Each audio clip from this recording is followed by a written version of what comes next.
Courage and honor, cousin. Into the fires of battle, unto the anvil of war. Hello, and welcome to Warhammer 40k's Grim History from the Beyond. I'm Zekthar, And I'm Yuxin. and we are the chroniclers of all that was, and all that will be in the 41st millennium. We've seen the rise and fall of many empires, and this month we'll be discussing the guys that started it all, the Word Bearers. That's right, Zekthar. And this week we will be asking that very important question. Who's worse, Erebus or Kor Phaeron? Right you are, Yuxin. But before we get into this, don't forget, folks, that we will be dropping the second part of our 3-parts event on Bilko's Brigade, live on May 19th, where our strange crew enters the Octarius sector. Quite right, Zekthar. And this time, hopefully, we can fix the audio. And also, special shout out to our newest member, the Lord of Ladders, C. Wright 243. Right you are, Yuxin. And because next month is a short month, we will be doing what Colin wanted us to do in July. And that would be? A watered-down version of 40k. Think of it as an introduction to the Warhammer universe. So for any of you out there who have friends that you think might be interested but have no idea about any of the lore, July would be a good week to get them started. Great idea. But getting back to our two miscreants. Right. Well, remember, as opposed to Lorgar, where you can see how he was manipulated and turned to the dark ruinous powers, one cannot say the same for Kor Phaeron. The only thing I could find on Kor Phaeron's childhood was that he was raised in an orphanage and eventually became a priest of the ruling theocracy known as the Covenant. Like we said when we talked about Lorgar, the Covenant was a polytheistic religion devoted to the 4 deities known as the Great Powers, who were actually another guise to the Chaos Gods. Now, Kor Phaeron was eventually exiled from the Kulkis capital city of Veradesh by the Covenant for having advocated more aggressive measures in pursuing conversions. This included public floggings for non-believers, as well as imprisoning the heathens as well. He gathered a small band of followers in a caravan and began to preach the word of the Great Powers to the lower caste of desert nomads known as the Declined, when he discovered that the infant Primarch Lorgar lived among them. Now, to give you who missed out on Lorgar, anyways, a brief recap of what happened next, Kor Phaeron sensed greatness in the boy and viewed him as an instrument of the Great Powers. The ever-power-hungry Kor Phaeron adopted him as his own in hopes that one day using his extraordinary gifts to supplant the Covenant's ruling caste of priests.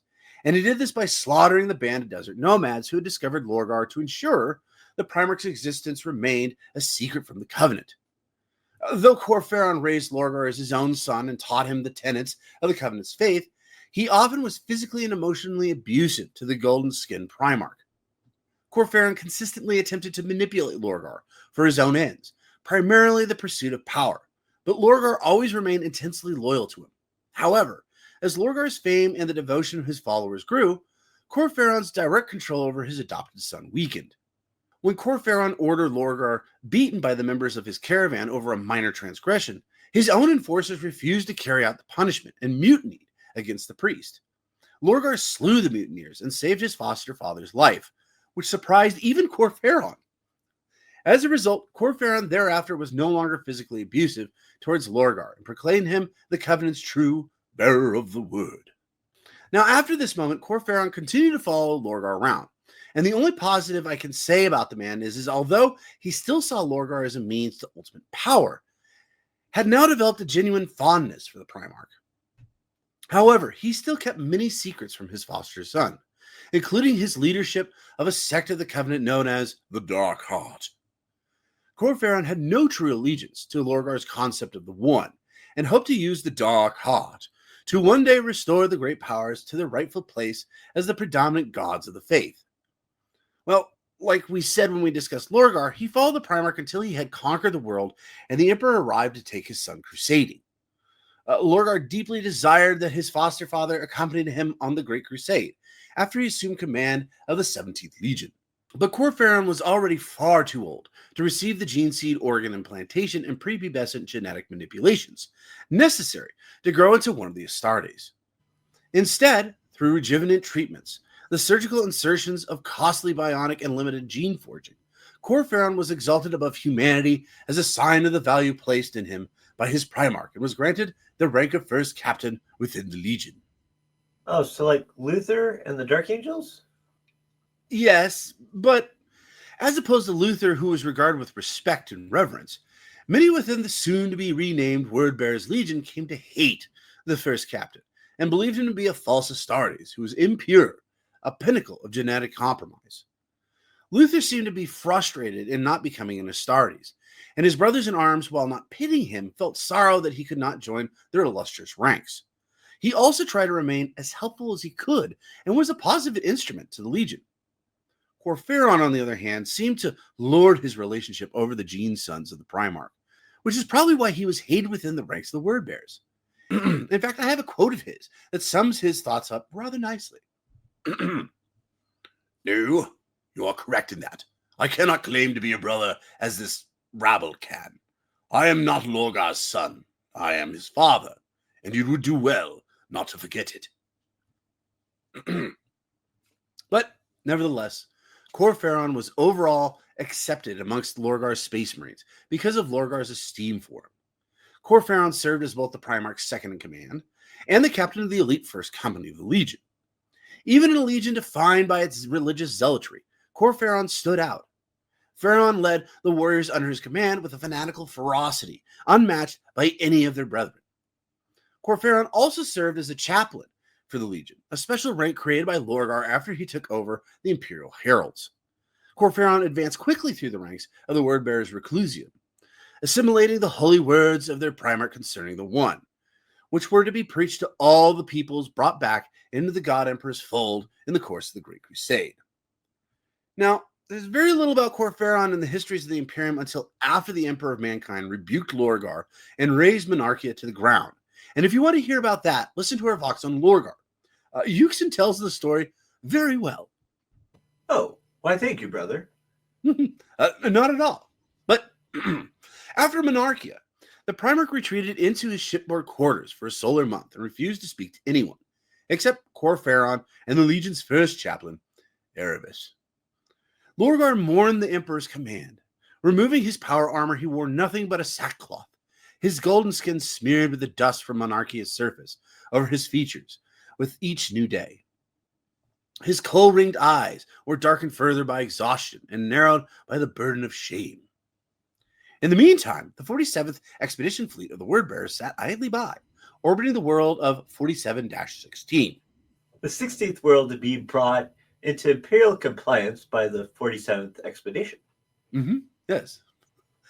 Waiting for a command, any command, to be issued from their Primarch.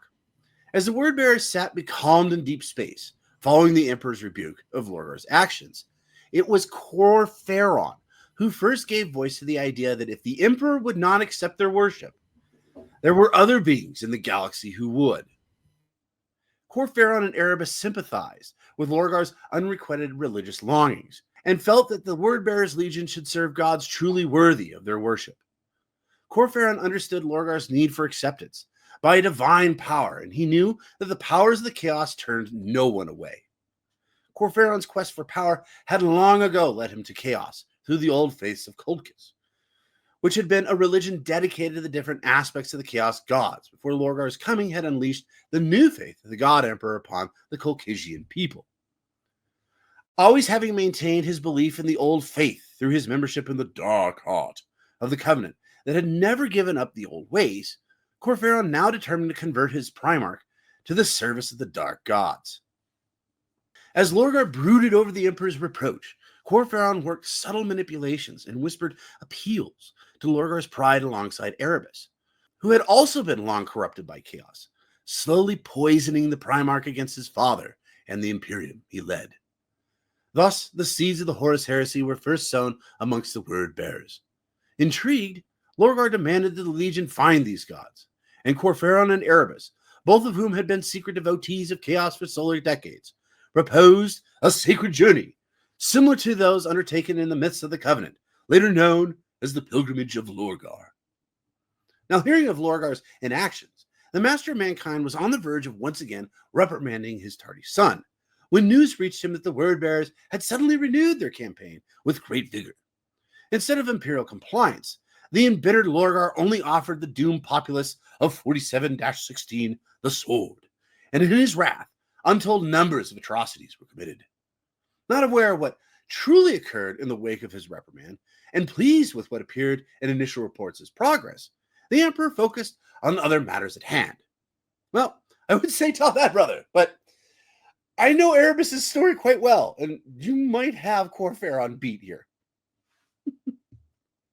Well, the boy who would become Erebus was born to common parents on the world of Colchis in the late 30th millennium.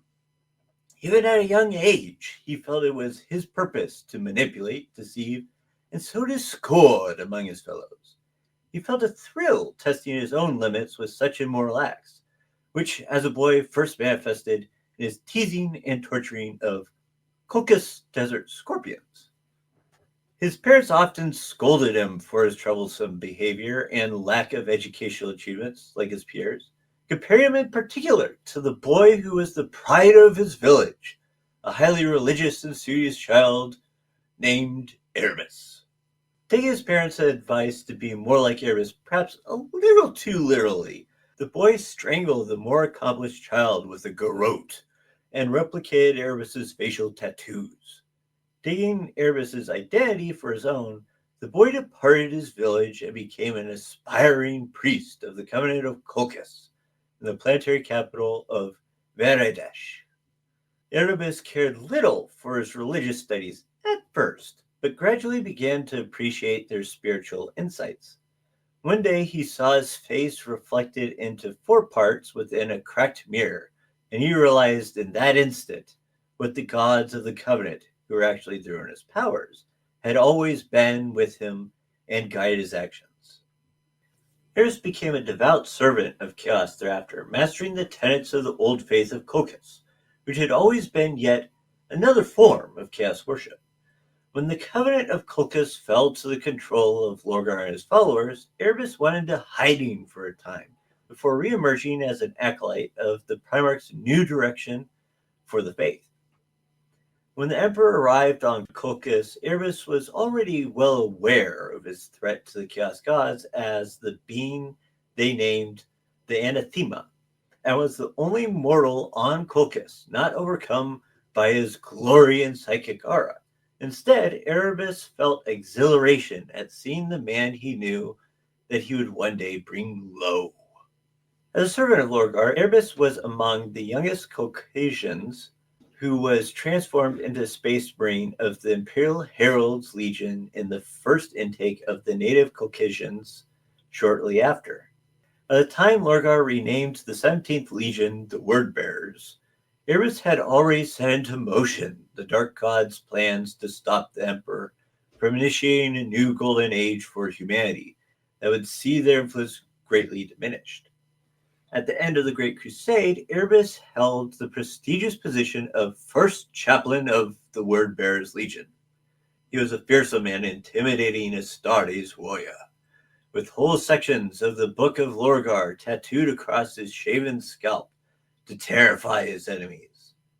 But when Lorgar grew angry with his father after he and the 17th Legion were chastised on the world of Kor with the destruction of the perfect city of Monarchia for trying to spread worship of the Emperor of Mankind as a divinity across the galaxy, Erebus was ready. He explained to his master, alongside Lorgar's foster father, First Captain Kor Phaeron, that there were other entities in the universe that were more than willing to accept his worship and the worship of other humans. Several solar decades before the outbreak of the Horus Heresy, Lorgar, Kor Phaeron, and Erebus had fully corrupted the Word-Bearers to the service of chaos, even going so far as to erect temples to the dark gods on every world they brought into imperial compliance. By the way, where were the custodes at this time? Were they all dead? I'm assuming by the time, anyways, they started putting temples and stuff for the Chaos Gods, I think, anyways, that was past the Lorgar's pilgrimage. And all the custodes got killed, anyways, during Lorgar's pilgrimage. Okay. They all died. Just They all got double shot check. or killed. Which is interesting because nobody knows that all of a sudden, randomly, the custodes that were watching them all died. Well, there was only 5 of them. And we've discussed this so many times about the Emperor. It's just like, as long as things are getting done anyways, he didn't care. And by the way, we took another 10 worlds. Oh, yeah. And unfortunately, as a side note, your 5 custodes died. Oh, you're actually ahead of schedule. Well done, my boy. I mean, Yeah. it's kind of the way the Emperor kind of thought of things. But yeah, sorry. Go ahead. Nobody else, though, thought this may throw up flares, though. Like maybe Oh. Valdor. Valdor probably was like, wait, that doesn't make any sense. Why did my 5 guys die? But who's he going to question? The Primarch? The Emperor? I mean, he's just kind of stuck going, wow, that doesn't make any sense. Maybe I should look into this. Well, but, You can't. You're stuck with the Emperor. Before long, the ruinous powers sought to act through Erebus to set their plans in motion to destroy the Imperium of Man and the greatest champion of order in the galaxy, the Emperor of Mankind. To achieve this outcome for his Dark Masters, just before the Imperial War with the Interrex began during the final stages of the Great Crusade, Erebus began to have many secretive dealings amongst the Luna Wolves Legion and with the War Master Horus in particular. In fact, it was he who sabotaged the peaceful negotiations and precipitated the war between the Imperium and the Interrex by stealing an archaic Kainbrak anatheme artifact from the Interrex's closely guarded Hall of Weapons. The theft of this blade was not an act of misplaced greed. It was part of Erebus's carefully managed plan to corrupt the War Master and bring him under the influence of his own secret masters, the ruinous powers of chaos. By supplying the anatheme to the traitor planetary governor of the planet Davin, who was subsequently corrupted by Nurgle, Erebus hoped that Horus would be wounded by the weapon and put beyond the care of the Legion's apothecaries. Once this had taken place, the grief-stricken Abaddon and Horus Aximund of the Luna Wolves Mournival were only too keen to turn over their master to Erebus's care, and Horus was resurrected by the dark chaos rituals of the Divinite priests within the dark halls of the Serpent Lodge. During that ceremony, Erebus entered Horus's visions and served as the proxy for the Chaos Gods as they showed Horus visions of the future intended to inflame the jealousy and arrogant desire for power that had grown within him since the Emperor had left him in charge of the Great Crusade. In the course of this seduction, Horus accepted the offer of the Chaos Gods to rebel against the Emperor, and in return they healed him of his wound. From that day afterwards, Horus Lupercal was the pawn of the ruinous powers. After the War Master's resurrection on Davin, Erebus continued to whisper his lies into Horus's ear, manipulating the Primarch's arrogance, ego, and desire for power, and directing him further from the ideals of the Great Crusade. Erebus emboldened his desire to pursue his own ascension to replace the Emperor as the master of mankind. By showing the War Master the powers of the warp and urging him to make pacts with the Chaos Gods, he eventually set Horus on the path to heresy against the Emperor. But what did Kor Phaeron do during the Horus heresy? Well, Kor Phaeron became the master of the faith for the word bearers after their secret conversion to the service of chaos and began the process of corrupting the entire word bearers legion. With Lorgar finally embracing the worship of chaos with enthusiasm following his pilgrimage, it was not long before the word bearers were wholly dedicated to the ruinous powers. As before, Kor Phaeron served as Lorgar's principal spiritual advisor and led contingents of the word bearers in some of the most devastating battles of the Horus heresy. Kor Phaeron was there at the Dropsite Massacre, as well as Kalth when the word bearers betrayed the Ultramarines and slaughtered them in great numbers.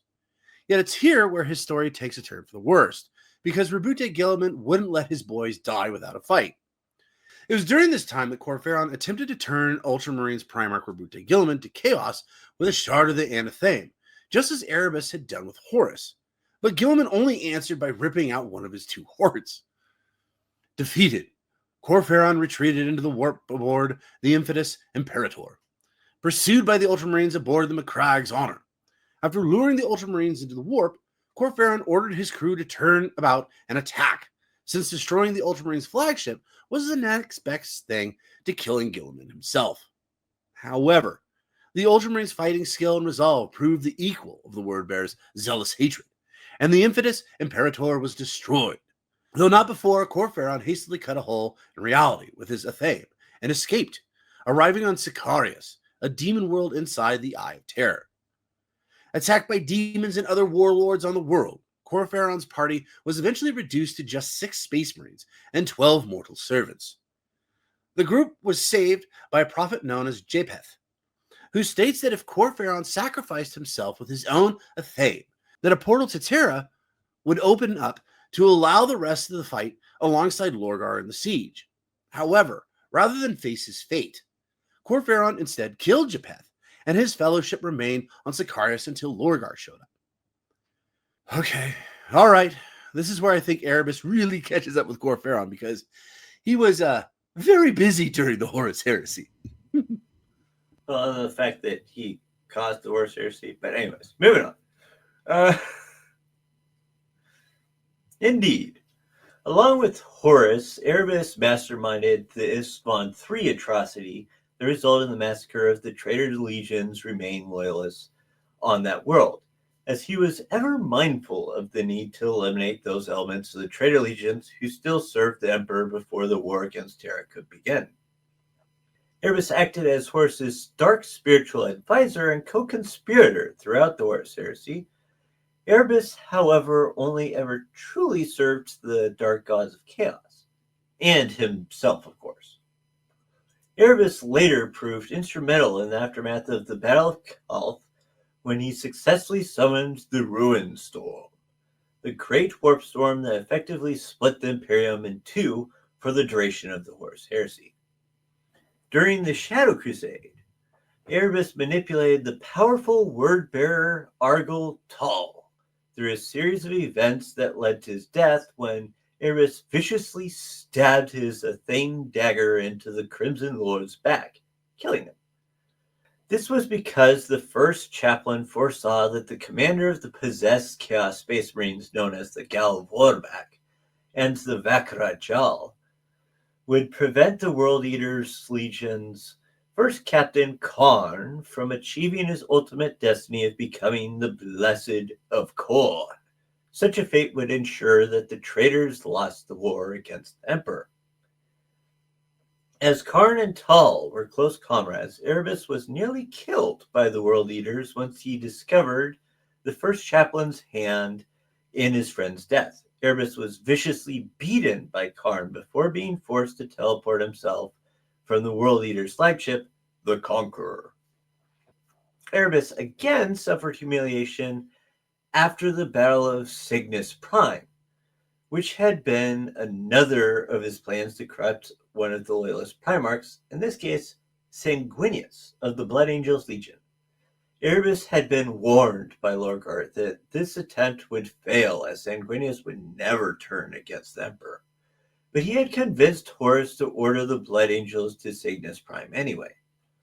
Following Sanguinius's victory over the demonic forces that had infested Cygnus cluster, in his anger, Erebus arrogantly blamed Horus for disrupting his plan to convert the Blood Angels and Sanguinius to the service of chaos. And I just happen to have the written word of this. Shall I read it? Oh, please do. You broke the pattern. You disrupted the flow by offering skulls to the Bloodthirster. All because you did not wish the angel to stand among us. You did not want a rival in our ranks. The Blood Angels walked the Scarlet Path, but now they will never be ours. The ruinous powers will not be pleased. The apostle's brief tirade died away into silence, and no other sound rose beyond it. There came a flash of shock, quickly smothered as too late Erebus arrived at the understanding they had overstepped the mark. Horus stayed him, examining the dense lines of text tattooed across the word-bearer's face and neck.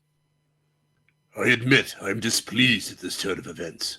Sanguinius's death would have served many purposes, even if my vanity was one of them. He grinned, at once malicious and self-deprecating. Then his manner turned cold. But so be it. The angel will face me in battle before our campaign ends. Only one of us will survive. That could have been avoided, Erebus offered, attempting to make back the ground he had given up. Do you think I am a puppet?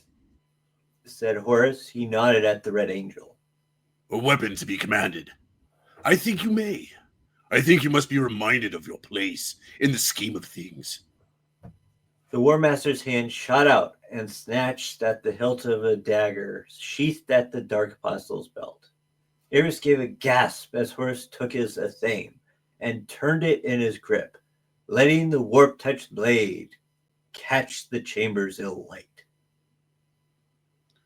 You let the mask slip, Erebus, He told him. You showed yourself to me. I saw what you showed them. Horus touched the tip of the dagger on the apostle's cheek, and he flinched away as it burned him.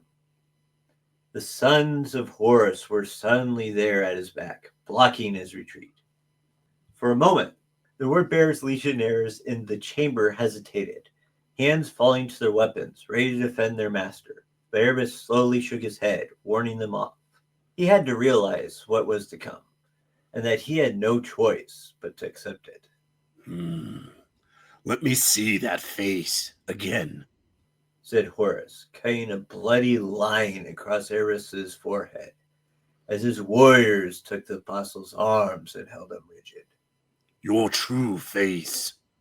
With an artist's care, the War Master sliced through flesh and into meat. Though he gasped and trembled, Erebus did not cry out.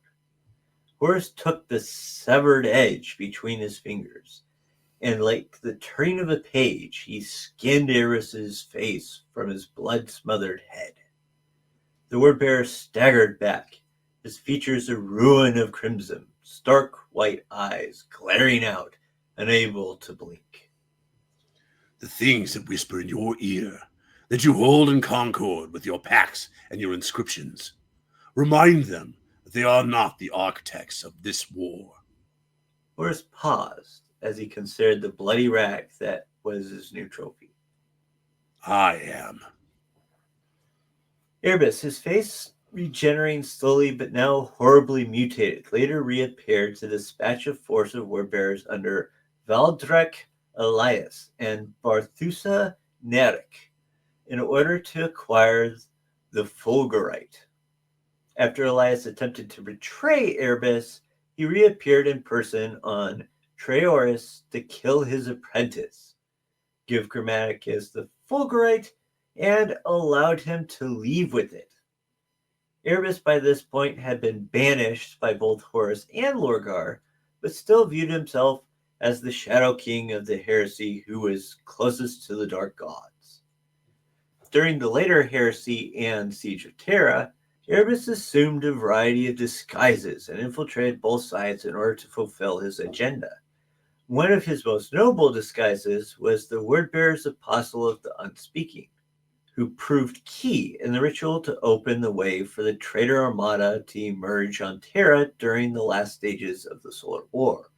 He eventually appeared before Erda in her small house in Mauritania and offered her the chance to join the forces of chaos. When Erda refused, Erebus summoned all 4 types of greater demons. In the fierce battle that followed, Erda was able to slay all 4 of the monsters, but was badly weakened in the process. Erebus again offered Erda the chance to join chaos and demanded that she worship him. Erebus spat in his face, which caused the disappointed Erebus to stab her with his Athame blade. After the battle, Erebus sensed that Erda had aided John Grammaticus and Old Person's group and sought them out. Erebus next appeared to ambush Olanius' group atop a wall of the Imperial Palace. Wielding a Nuncia, Erebus was able to kill Zibes, Crank, and Graft, while wounding Litu and John Grammaticus. However, in desperation, Acte unleashed a blast of psychic power which brought down the wall, burying her and apparently Erebus in the rubble. However, Erebus later emerged unharmed aboard the Vengeful Spirit, coming face to face with Abaddon and his warriors as they sought Horus to defend him from the Imperial boarding action. Abaddon, engaged in his own battle against maddened word-bearers aboard his corrupted vessel, was enraged at the sight of Erebus and blamed the Dark Apostle for all that had befallen his legion. However, Erebus was uninterested in a fight with Abaddon, and as a token to friendship, used a Nuncia to calm the word-bearers opposing the sons of Horus. Erebus aided Abaddon in the ensuing struggle against Constantine Valdor and his custodes in order to reach Lupercal's court using warp magic to allow the Justarin to wound Valdor. However, they were too late to aid Horus, who had already been killed by the Emperor by the time the group arrived. Finding Garviel Loken watching over Horus's body, Erebus murdered him with a stab in the back as Abaddon reacted with horror. Erebus explained that demons are created in moments of supreme treachery and cruelty like this, and that Loken's death will create an echo in the warp that will eventually create Samus, who set the entire chain of events leading to the heresy in motion in the first place. Erebus stayed with Abaddon aboard the Vengeful Spirit as the traitors retreated from the Sol System.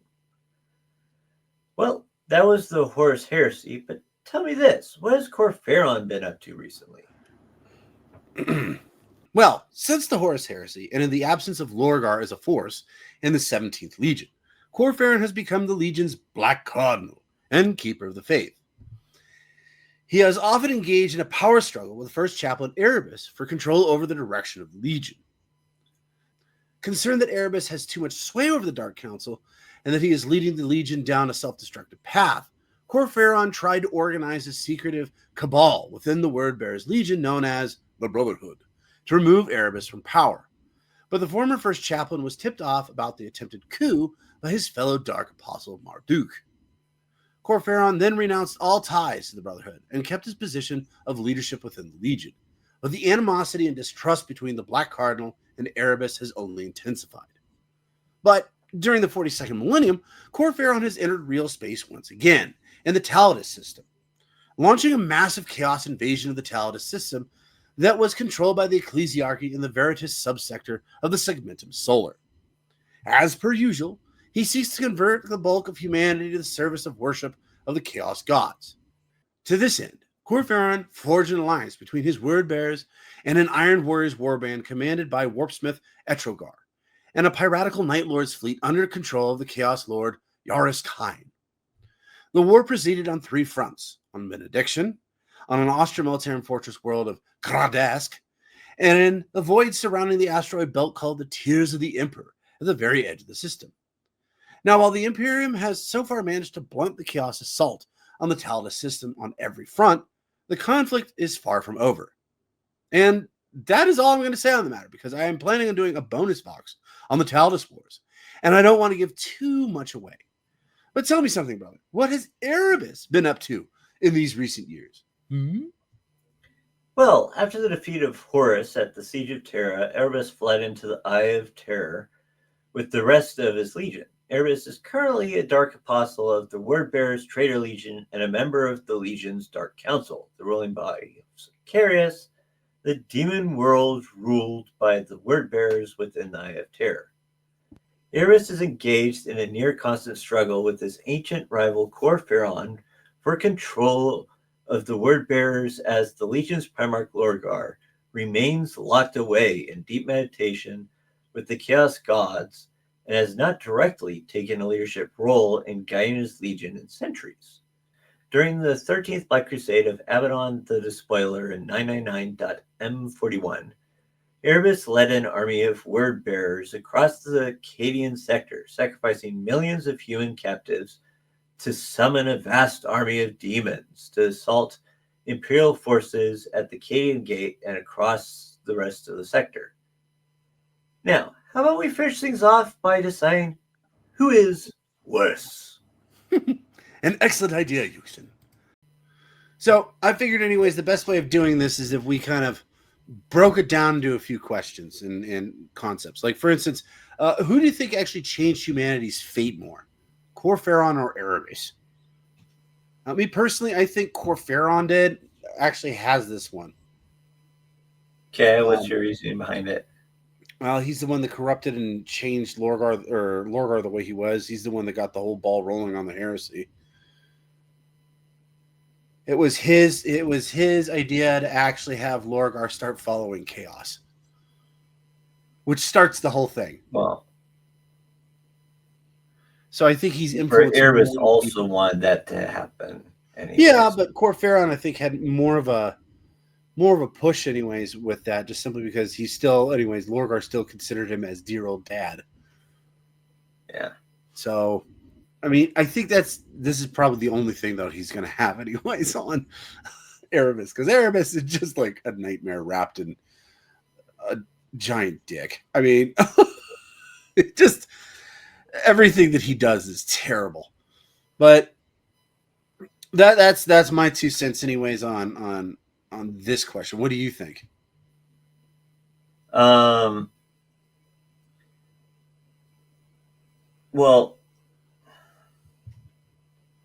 judging by what we have for the rest of the questions, I would beg to question that, because without Erebus, you wouldn't have the turning of Horus. Yeah, well, so you wouldn't really have the Horus heresy. Well, they would have found another way to do it. By the way, the whole way that it took place, anyways, was really it was really thin. I mean, really thin. And it wasn't like, okay, so Erebus kind of put things in motion, but Horus was already kind of had one foot out the door. Kind of. So it wasn't like, I mean, the thing that doesn't make any sense to me anyways is that for all of this to work, Erebus had to get that blade to that governor who was corrupted by Nurgle, and then that governor had to be strong and fast enough anyways to stab Horus, a Primarch. I don't know how it's like so magically this dude was fast enough to actually just stab him.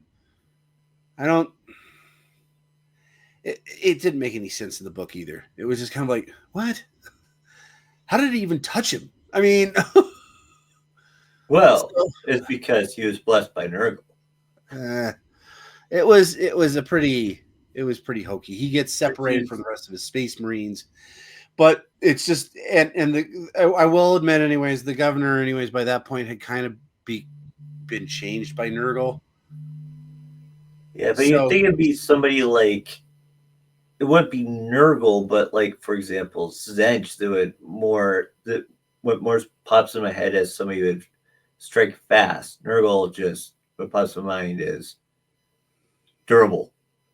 Well, yeah. Well, he was durable enough anyways that he took a couple hits from Horus before he stabbed him. But it still was one of those just kind of like, in my mind anyways, Horus should have been able to just wipe the floor with this guy and not even been touched. Not only that, but he wears, that giant hulking power armor all the time. So it was in the book. But it is the Anatheme, though. Yeah, well, I mean, yeah. So that was the concept that it should be able to stab through the power armor, but at the same time, I mean, it's Horus. Yeah. So, I mean, if that had never taken place, I mean, Lorgar, I'm assuming Lorgar had like this was one of his plans, and he had other plans. And I don't think Erebus was just doing this by himself. He was sent by Lorgar, correct?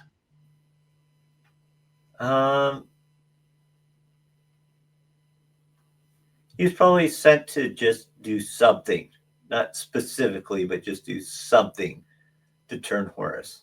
They don't really explain that very well in the book either. I believe the one that I'm referring to, anyways, is part of the tomes of the Horus Heresy, and it's the first and second one. The first one just kind of goes through, anyways, the whole stealing of the Anathame blade by Erebus, and that was Horus Rising. The second one is called like the Gods Among Us or something like that, and that one was done by Graham McNeil. And there's a couple of things, anyways, that didn't make a whole lot of sense to me in that book, but the fact that they I think, anyways, that if Erebus hadn't been there, Lorgar would have found another way to turn Horus. And not only that, anyways, but he never would have tried to turn Horus if it wasn't for Kor Phaeron turning him to chaos. That's why I think, anyways, it's that whole concept, if you go far enough back, the guy that kind of starts it all, anyways, is Erebus. Or not Erebus, Kor Phaeron. So a lot of these things, anyways, wouldn't have taken place if it wasn't for Kor Phaeron. Now, mind you, anyways, like kill count wise, personally wise, anyways, during the Horus Heresy, Erebus does a whole lot more in the Horus Heresy than Kor Phaeron does. I mean, I think in the Horus Heresy itself, humanity was definitely changed more by Erebus than yes. Kor Phaeron.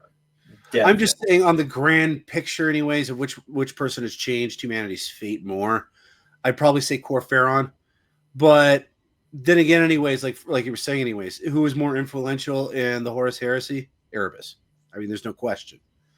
Kor Phaeron kind of hung out with Lorgar for most of the time, anyways, until the Battle of Kolth, and then he kind of ghosted everybody and ended up on Sicarius. But I mean, Erebus. You're calling me? Sorry, I'm not here. Yeah. Not picking up anymore. I'm going home. But Erebus, anyways, I mean, he ended up being kind of an advisor for Horus for most of the Horus Heresy. Until I believe it is the Drop Site Massacre, and then he pops back in, anyways, with Lorgar, till Lorgar kind of rejects him, and then he goes back to Horus. And then, as you just eloquently quoted, anyways, Horus peels his face off. Yeah. But that was after he stabs, what's his face, Argol Vok in the back. And then he stabs Garvel Loken in the back later on. And he likes stabbing people in the back. Well, he doesn't face them. The way to do it the quickest and most efficient when it comes to his sort of a character. You know, it's the most cowardly way to do it.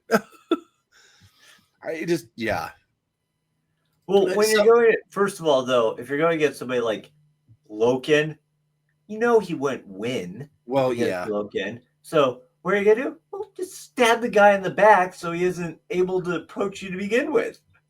Which kind of brings up, anyways, our next kind of other guy too.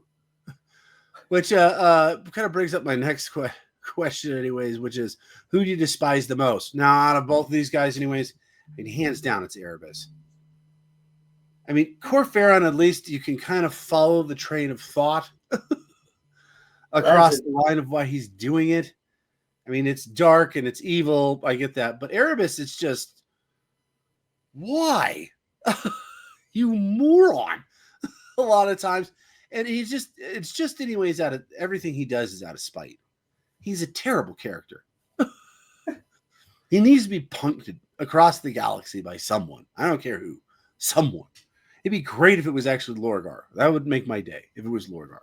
But to me, anyways, I mean, the guy that I despise more out of the two, anyways, is definitely Erebus. Well, the other thing too about Kor Phaeron is, like I mentioned, anyways, is that he kind of, after Lorgar saves him on Kolchas, he kind of starts to really actually like Lorgar.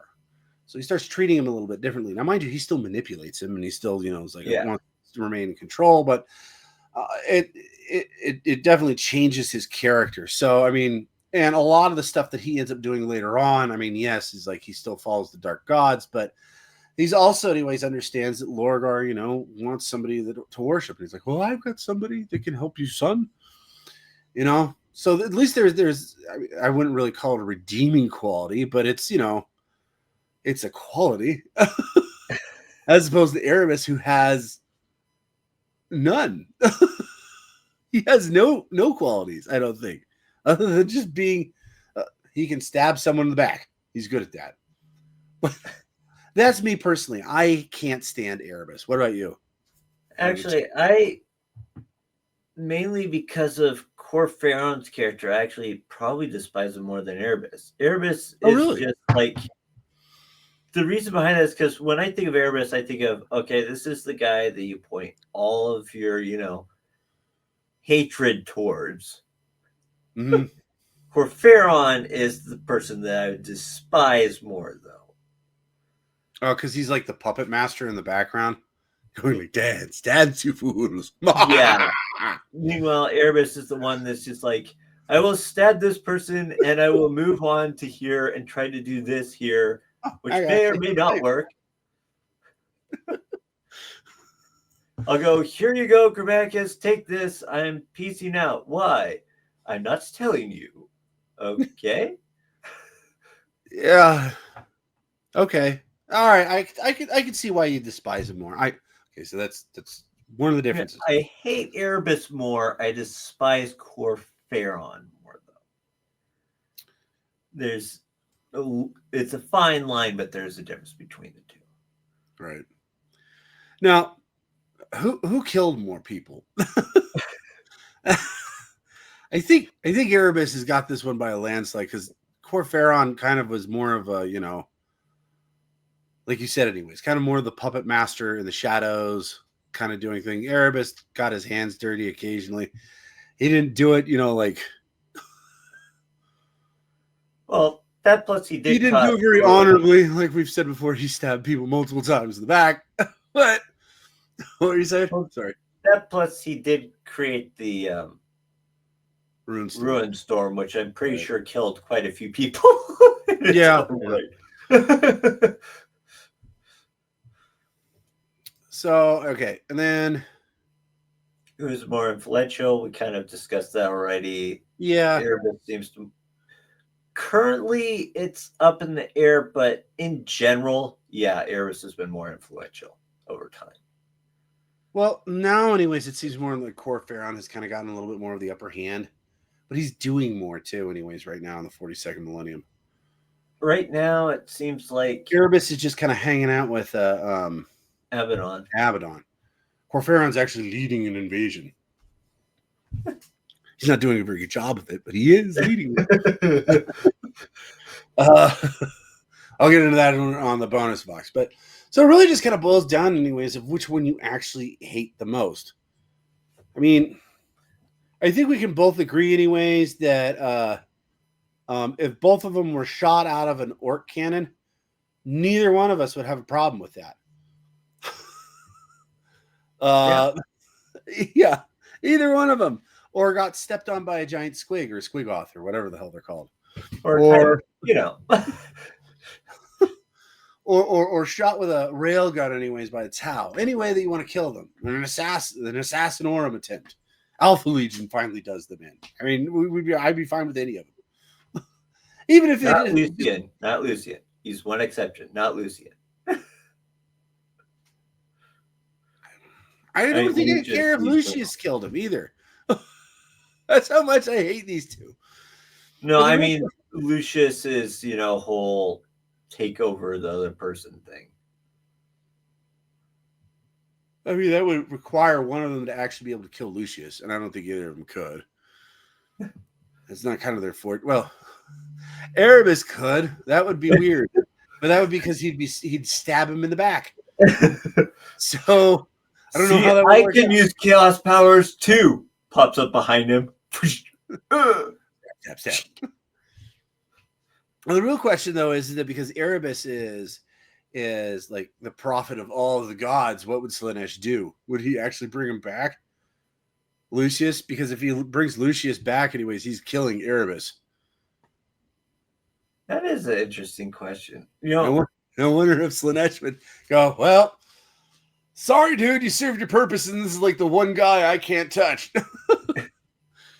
Toodles. Well, it's kind of like when we talked about before, when we talked, anyways, is people that we thought that Chaos Gods would step in for would be like Karn, Typhus, Yeah. and Ahriman, because those are the champions of the other three gods. The other three gods would go, no.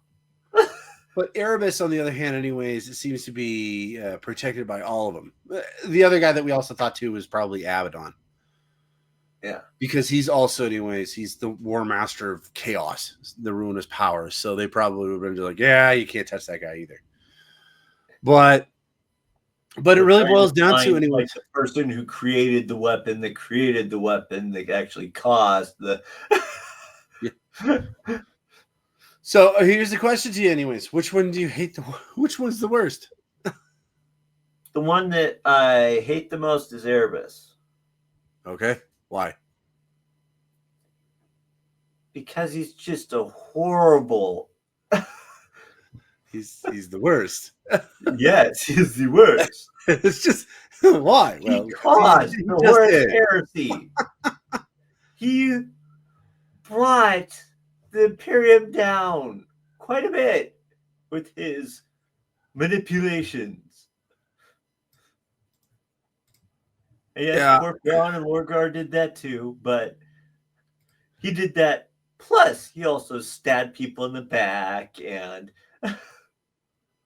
I just, to me, anyways, it's just, I'm kind of with you, anyways. I hate Erebus. He's just terrible.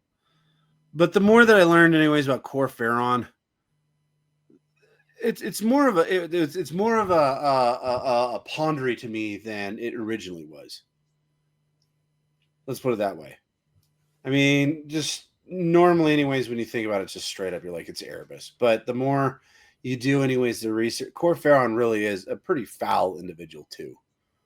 Yeah, I mean, he is pretty bad, pretty terrible. And quite frankly, like I said, anyways, if Kor Phaeron hadn't manipulated and schemed and changed things, anyways, and literally ruined Lorgar, if he hadn't have done that, anyways, who knows if the heresy never would have taken place. He would have been raised by that caravan dude that Kor Phaeron killed. I can't remember his name, but he seemed like a jolly fella. So, I mean, well, we don't know that because he isn't even in the plot long enough. Well, he ran a caravan. I mean, those guys are normally fun, good time people. He's a merchant. So, I mean, who knows? Maybe with Lorgar's skills, anyways, he would have become like a salesman for the Emperor. That would have been interesting. Just pops back is like, yeah, he's a jolly fellow, and you look at the caravan, and there's like dead bodies in the back. What are those? Nothing. Dragging the dead behind them. What are those? Those are to keep the Sand People away. The who? The Sand People. You are the Sand People.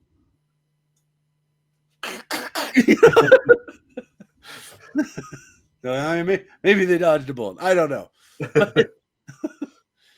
Maybe it would have been significantly worse. Good point. But I doubt it, though.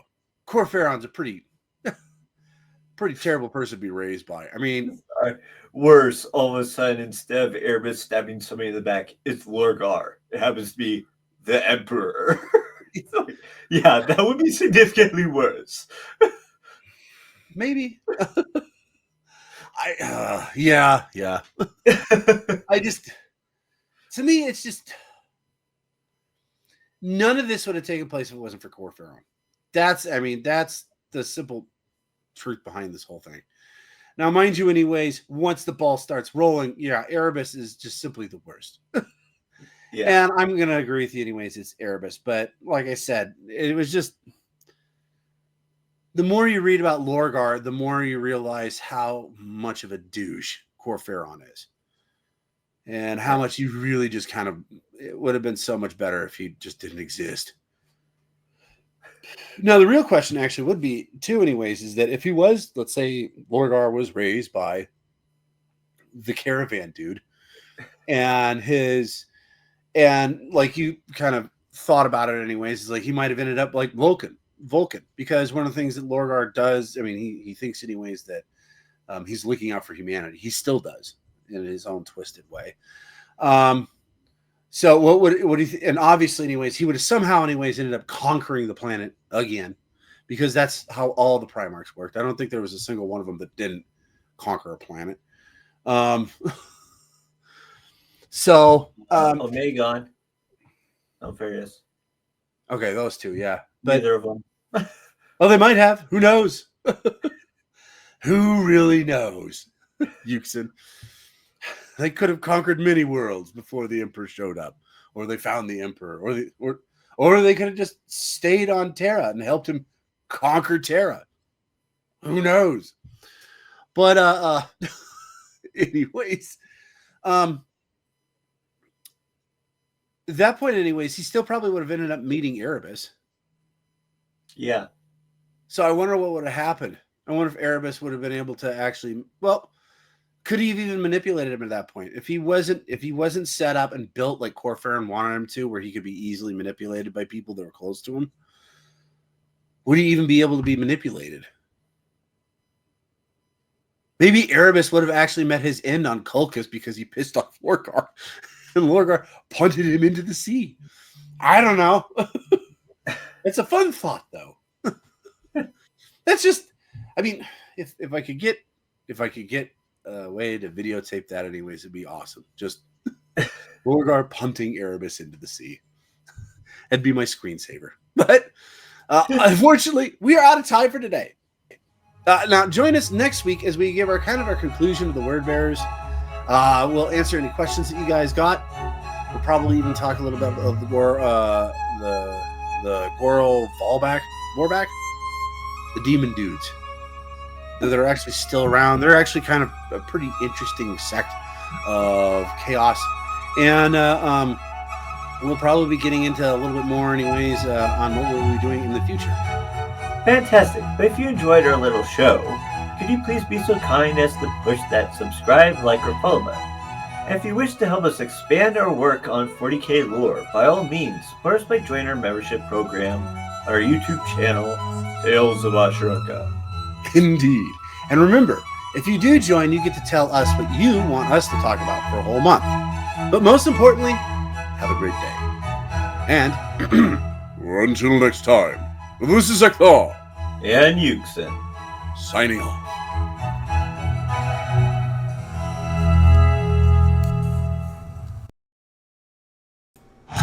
Well, your brothers in arms now, on your shoulders you pull.